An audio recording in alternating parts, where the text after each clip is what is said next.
Hi y'all. So today I am going to do a little diversity talk from Naperville, Illinois. So I'm going to take a 360 view. Real quick, my husband and I decided to get out of Florida, COVID capital, and head north. We're headed to Minnesota, where my brother lives and has some kids as well, so then kids can play. But we decided to make it more interesting and do a stop in Naperville, Illinois, which is where I grew up, spent 18 years of my life, but I haven't been back in, honestly, probably 20 years, 15 years. And so things have changed quite a bit. And one of the things that I left when I left Naperville, and I probably talked about this a little bit with you all, is that it's not a very diverse city. It's still not very diverse, but it is demonstrably better. I can see it, literally see it. When I used to walk around in Naperville, I didn't see a person of color for miles, and maybe sometimes for days, other than my own family. And now I see people of color everywhere, which is awesome.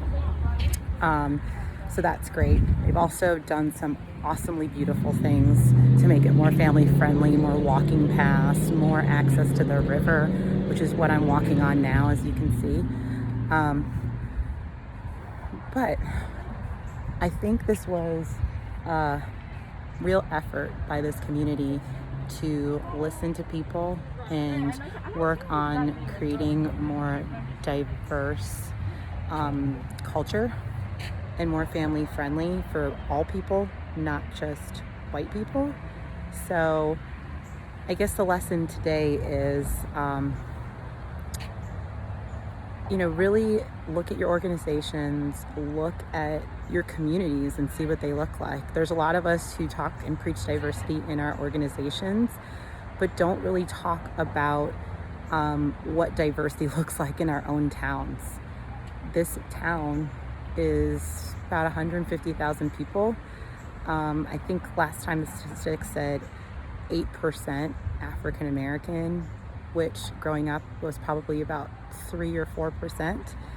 I challenge you to look at the communities your kids are growing up in, take stock of the diversity in those communities, and ask some tough questions of yourself and of your community as to why they may potentially not be so diverse, and what effect does that have on your kids and their viewpoint growing up in this world. A lot of this work starts at home, I hate to say, but I hope you have a good weekend. We're going to continue our little walk and slowly make our way up to Minnesota with just safety. All right, thanks.